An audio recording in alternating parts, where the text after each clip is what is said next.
اس سونے دا جس شکل بنائی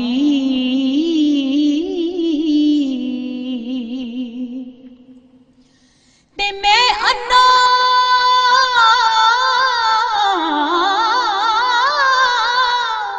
تے دل کن رستہ دے کون سنبھالا تکے دیوڑ والے بوتے تے تو ہاتھ پکڑن والا سہ سہ جوڑ سنگت دے ڈٹھے آخر وتھاں پیاں تے جنا باج ایک پل نہیں سرندے او شکلاں یاد نہ رہیاں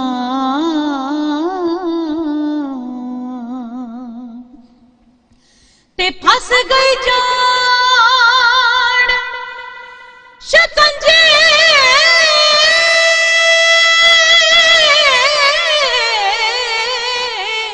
اندر جوں ویلے بچ گنا رو کے اج رو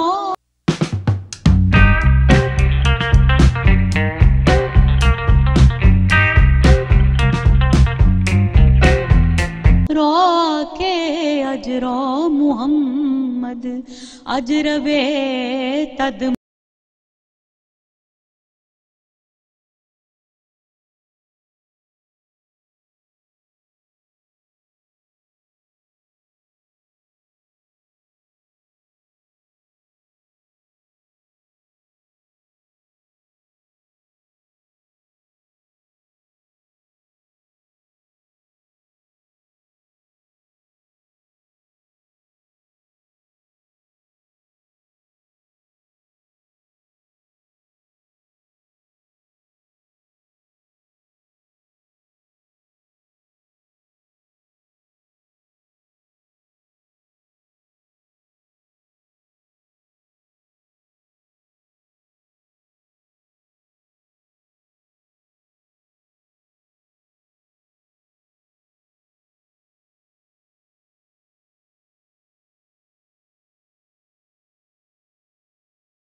واہ ماشاءاللہ. مجھے نہیں معلوم اس کلام میں کیا کیفیت ہے کہ اس کے بعد کچھ بولنے کو دل نہیں کرتا.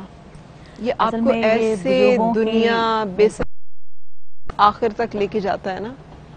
بزرگوں نے کس قدر محنت سے ریاضت سے اور اللہ سے جب خاص لو لگ جاتی ہے نا تو خود بخود یہ پروردگار کی طرف سے یہ لفظ نکلتے ہیں اور ادا ہوتے ہیں. بالکل.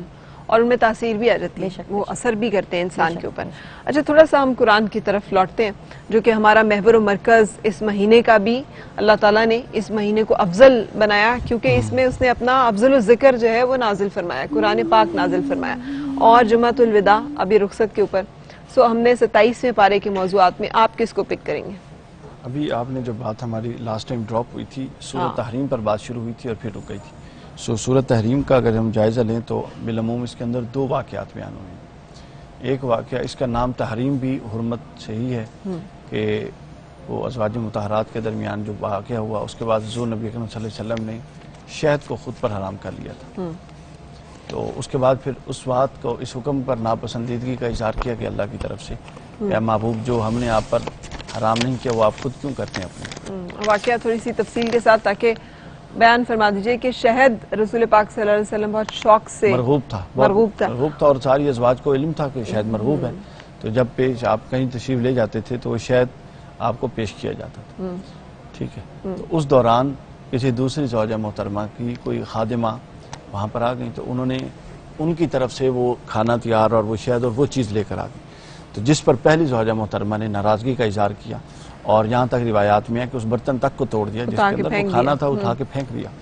تو حضور صلی اللہ علیہ وسلم نے اس معاملے کو بڑے طریقے سے ٹیکل کیا، لیکن ظاہر ہے بتقاضے بشریعت پریشانی ہوئی. اور پھر یہ بھی کہا اور گیا ریئیکشن میں یہ آپ نے پھر لیکن یہ بھی رسول پاک صلی اللہ علیہ وسلم سے کہا گیا کہ یہ شہد جو ہے نا، یہ جب آپ کے منہ سے بدبو آتی ہے اس کے مطلب تاکہ وہ بددل تھوڑے سے اس میں جائیں. ایک واقعہ یہ ہے. دوسرا واقعہ پھر یہ ہے کہ اس کی جب یہ حرمت نازل ہو گئی، میں اس لیے اس واقعے کے انسانی پہلوؤں کو بیان کر رہی ہوں کہ ہم انسانوں کو انسانی معاملات دیکھ کر ہی تو ہمیں راہ عمل ملتی ہے.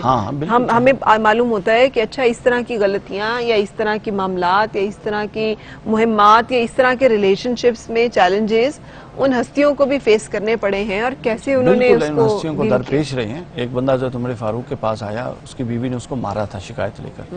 تو جب گھر میں آیا تو بڑی اونچی تلخ کلامی چل رہی تھی حضرت سیدنا فاروق اعظم کی اپنی زوجہ کے ساتھ. تو حضرت عمر کو کہیں سے آہٹ ٹائپ باہر نکلی تو وہ کہتے ہیں کہ کیا معاملہ ہے. تو انہوں نے کہا امیر المومنین جو معاملہ میں لے کے آیا تھا اس پہ تو آپ خود مبتلا ہے، میں آپ سے کیا مشورہ لوں. واپس چلا گیا. تو کہنے کا مقصد ہے اچھا، اور یہ ایک پریکٹیکل لائف، یہ جو اللہ نے ہمیں صبر، جو تحمل، یہ معاملے کہیں ہیں نا، اس کا ہوا کے ساتھ تعلق نہیں ہے جی، اس کا صرف خواہشات نفسانی کے ساتھ تعلق نہیں ہے، جو اس کا تعلق امور خانہ داری میں صبر، تحمل اور ضبط کے ساتھ بہت زیادہ ہے.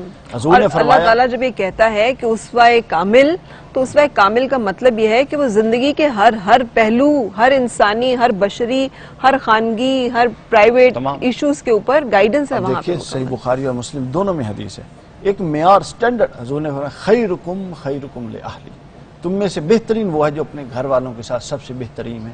وَأَنَا خَيْرُكُمْ، اور میں تم سب میں اپنے گھر والوں سے سب سے بہترین. تو یہ ایک سٹینڈرڈ یہ ہے. اب کیا ہوا، ایک بندہ باہر تو بڑا خوش اخلاق ہے، لوگوں میں بڑا متقی، نیک پرہیزگار ہے اور حسن اخلاق کا سرچشمہ ہے، اور گھر وہ جاتا ہے تو بالکل اس کی زندگی کا یکسر ایک الٹ ہے. تو یہ نفاق کی کیفیت ہے. تو صبر، تحمل ان چیزوں کے ساتھ ہے. دوسرا واقعہ بیان ہوا اس میں ام المومنین حضرت عائشہ اور حضرت حفصہ کا، کہ جب یہ آیات نازل ہو گئی، اللہ نے بتا دیا، تو حضور نے منع فرمایا تھا کہ اس کا راز افشانے کو بتانا نہیں، اور حضرت عائشہ کو بتا دیا تھا. حضرت عائشہ نے، ان کی ذرا حضرت حفصہ سے زیادہ بنتی تھی، دوستی تھی، انہوں نے ان کو بتا دیا. اس کی پھر اطلاع اللہ نے اپنے رسول کو دے دی، جس پر حضور نے ناراضگی کا اظہار کیا. تو یہ وہ ایکچوئل معاملات ہیں جو گھروں میں ہوتے ہیں، ادھر کی بات ادھر، ادھر کی بات ادھر. کیونکہ یہ دونوں زوجہ محترمہ جو ہیں، یہی انہوں نے یہ ساری تدبیر کی تھی کہ رسول پاک صلی اللہ علیہ وسلم کو کس طرح سے بدل کیا جائے اپنی طرف سے، کہ وہ اس شہد کی طرف اور اس ہماری ماں کی طرف، ام المومنین کی طرف زیادہ راغب نہ رہیں، اس طرف زیادہ رغبت نہ رکھیں. اور پھر اس کے آخر میں نے اپنا محبوب والا واقعہ تو سنائی دیا کہ مومن کے گھر کافر بھی ہو سکتا ہے اور کافر کے گھر مومن بھی ہو سکتا ہے. اور اس کی قرآن نے 2 مثالیں بتا دی. یہ نہیں ہے کہ زوجین جو ہے وہ اکثر لوگ کہتے ہیں نا کہ کچھ کیا ہوگا تو پھر ایسا ہوا ہوگا. حضرت نوح علیہ السلام کی بیوی اگر جو ہے وہ پیچھے رہ جانے والوں میں سے ہو سکتی ہے، حضرت لوط علیہ السلام کی بیوی اگر پیچھے رہ جانے والوں میں سے ہو سکتی ہے، اور فرعون جیسے کافر، سرکش اور بدبخت کی جو بیوی ہے اگر وہ جنت کی عورتوں کی سردار ہو سکتی ہے، تو پھر دنیا میں آزمائش کے کچھ بھی معاملات کسی کے لیے بھی ہو سکتے ہیں. حضرت علی اور فاطمہ اس ایسے جوڑے بھی ہیں، اور دوسری طرف فرعون اور حضرت آسیہ ایسے جوڑے بھی. اچھا، ایک سورہ مبارکہ جس میں کہ اللہ تعالیٰ نے رسول پاک صلی اللہ علیہ وسلم کی بیعت کا ذکر کیا اور عورتوں سے خاص طور پہ 4 چیزوں کا وعدہ لیا، وہ بڑی ضروری ہے دہرانی، اس لیے کہ میں نے دیکھا عورتیں بالعموم برائیوں کا بہت زیادہ شکار ہوتی ہیں، جن میں سے ایک تو بہتان ہے. پہلی چیز اس میں تھی شرک، دوبارہ شرک نہیں کریں گی، چونکہ مسلمان ہو چکی تھی لیکن اعادہ کروا دیا کہ شرک نہیں کریں. تو عورتیں دیکھیں آج بھی زیادہ اس طرح کے معاملات میں، مطلب درگاہوں پہ جانا برا نہیں ہے، وہاں جا کر ایسے افعال میں مبتلا ہونا جو ہے وہ غلط. اس کے علاوہ جادو ٹونے، ان چیزوں کی طرف عورتوں کو بڑا شوق ہوتا ہے. ٹھیک ہے نا، ہم دیکھتے ہیں اپنے گھروں میں، گلی محلوں میں، ہر جگہ دیکھتے ہیں. ہے نا، مطلب ہم یہ نہیں کہہ سکتے کہ خواتین آپ دیکھ لیں یہ غالب رغبت ہے. تو یہ سارا. اچھا، اور لطف کی بات بتاؤں، آخری جو صورت ہے سیکنڈ لاسٹ صورت ہے نا سورہ فلق، اس میں قل اعوذ برب الفلق من شر ما خلق، اور گرہ پہ پھونکنے والیوں سے قرآن نے ذکر بھی صیغہ تانیث کے ساتھ مؤنث کے ساتھ کیا. اس سے مفسرین نے لکھا کہ غالب ان کا رجحان اس طرف ہوتا ہے. تو ایک تو شرک سے، دوسرا اللہ تعالیٰ نے فرما دیا کہ اے محبوب ان سے بیعت لیں کہ یہ اس کے بعد اب بدکاری میں نہیں جائیں گے. تیسری بات لی کہ یہ جھوٹ نہیں بولیں گے. چوتھی لی کہ اب یہ ایک دوسرے پر بہتان نہیں باندھیں گے جو پہلے بہتان باندھتی تھی، اور اپنے بچوں کو قتل نہیں کریں گے. اور آخری چیز لی کہ یہ اپنی اولاد کو قتل نہیں کریں گے. اور بعض مفسرین نے اس کی تفسیر میں ایک چیز ایڈ کیا کہ یہ اپنی اولاد کو کسی دوسرے سے منسوب نہیں کریں گے بہتان کے ذریعے، ہو کسی اور کا اور منسوب کسی اور سے، بالکل صحیح، یہ کام نہیں کریں. ان پر رسول اللہ نے بیعت لی اور انہوں نے کہا کہ اس کے بعد ہم یہ کام نہیں کریں گے. ان جو آپ نے اشارہ کیا یہ بڑی عام چیز ہے. یہی وہ 5 چیزیں جن پر ایک معاشرہ، ایک سالہ معاشرہ کھڑا ہوتا ہے. فیملی کا نظام کھڑا ہوتا ہے. یہ 5 پلر ہیں. اگر گھر کے اندر سے جھوٹ نکل جائے، یعنی شرک اور وہ نکل گیا، اسلام آ گیا. اسلام آنے کے بعد اگر اس کے اندر سے جھوٹ نکل جائے، بہتان نکل جائے، ٹھیک ہے، ادھر کی بات ادھر، ادھر کی بات ادھر نکل جائے، ٹھیک ہے، چوری بعض روایات میں چوری بھی ہے، سوری قرآن مجید میں اندر ہے چوری نکل جائے. اب چوری کی بھی 100 قسمیں ہو سکتی ہیں، ٹھیک ہے. اب چوری کی ایک قسم علماء نے یہ بھی بتائی ہے کہ بات جتنی ہو اس کو اتنا آگے منتقل نہ کیا جائے، اپنا ضروری حصہ کاٹ کر یا کچھ ضروری حصہ ملا کر آگے منتقل کر دی جائے، جس کو ہم مثالہ لگا کے کرتے ہیں. ٹھیک ہے. تو یہ وہ ساری قسمیں ہیں. تو گھر لیکن عورتوں کے لیے خاص طور پہ کہ رسول پاک صلی اللہ علیہ وسلم جب عورتوں سے بیعت لیتے ہیں تو اللہ پاک کا حکم آتا ہے کہ ان سے بیعت آپ لیں، لیکن یہ چیزیں بھی ان سے بادہ لیں. تو اس کا مطلب ہے کہ عورت کے لیے کتنا لازم ہے نمبر 1 کہ وہ یہ جو ہم جادو ٹونا، اس نے جادو کر دیا، اس پہ جادو کرنا ہے، میاں کو راہ راست پہ لانا ہے، ساس کو سیدھا کرنا ہے، محبوب جو ہے وہ قدموں میں لانا ہے. خیر محبوب والا چکر مردوں کا ہوتا ہے، عورتیں شوہروں کو ہی راہ راست پہ لا رہی ہوتی ہیں. تو اس طرح کے معاملات سے باز رہنا ہے. دوسرا مطلب چاہیے نا اپنے حسن اخلاق سے راہ راست پہ لائیں. لیکن اس کے لیے صبر برداشت، جادو ٹونے سے راہ راست پہ لانے سے کوئی نہیں آتا. بہت مشکل ہے خواتین. ٹھیک ہے. اور باقی جو معاملات ہیں کہ جھوٹ نہیں بولیں گی، بہتان نہیں کسی کے اوپر ڈالیں گی، اپنی اولاد کو اس فاقے کے ڈر سے، رزق کے ڈر سے بھی قتل نہیں کریں گی، اور وہ بچہ جو ہے وہ جس کا نسب ہے اسی کے سر لگائیں، بارے میں بہتان سے کام نہیں لیں گی. ٹھیک ہے. سو ہم نے بریک کے لیے رکنا ہے. یہ وہ اہم معاشرتی رویے ہیں اور یہ وہ چھوٹی چھوٹی باتیں ہیں جو اللہ تعالیٰ نے کھول کے بیان کی ہیں، جس کا مطلب یہ ہے کہ صرف یہ کہہ دینا کہ لا الہ الا اللہ محمد رسول اللہ ایمان میں داخلے کے لیے تو ضروری ہے، لیکن ایمان کے مکمل ہونے کے لیے ضروری ہے. میں جب یہاں سے گیا، میں ایک دوست بتا رہے کہ یار تسی کیڑے مسئلے لے کے بیٹھے ہو. میں نے ان کو بتایا یہ مسئلے قرآن کے، اللہ کے بندے کہتے ہیں یار یہ کوئی بیان کرنے کے مسئلے ہیں جو آپ ٹی وی پہ کرتی ہیں. ہاں جی، یہ قرآن کے مسئلے ہیں. یہ کافر بھی یہ کہا کرتے تھے کہ یہ کیا ہے کہ آپ کے رب نے ہاتھ دھونے کا طریقہ بھی بتا دیا ہے، اس میں مچھر کی مثال بھی ہے. اچھا آپ کا رب مکھی کی باتیں بھی کرتا ہے. یہ استہزاء تھا نا. یہ عجیب رویہ بنا ہوا ہے کہ غیر ضروری چیزیں ہمارے یہاں بہت اہمیت رکھتی ہیں بعض چیزیں، اور جو یہ چھوٹی چھوٹی چیزیں جو قرآن کہتا ہے میں واضح کر کے بیان کرتا ہوں، ہمارے ہاں لوگ یہ کہتے ہیں کہ ان کی کیا ضرورت ہے، یہ کوئی باتیں چیز، یہ تو کہتا ہے سب کو پتہ ہے، عمل کرے نہ کوئی کرے. جی ٹھیک ہے. ہمیں ایک بریک کے لیے رکنا ہے اور بریک کے بعد پھر آپ سے ملاقات.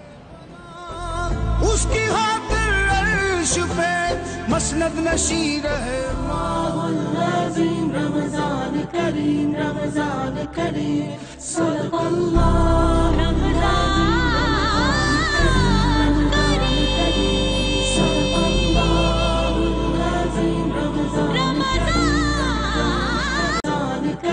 رمضان کریم صدق اللہ رمضان کریم.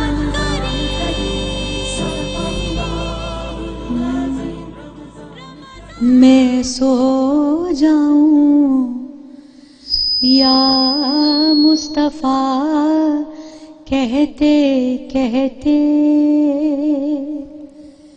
میں سو جاؤں یا مصطفیٰ کہتے کہتے، کھلے آنکھ صلی اللہ کہتے کہتے، کھلے آنکھ صلی اللہ کہتے کہتے، میں سو جاؤں یا مصطفیٰ کہتے کہتے، کھلے آنکھ صلی اللہ کہتے کہتے. ہوئے سرخرو آپ ہر مار کے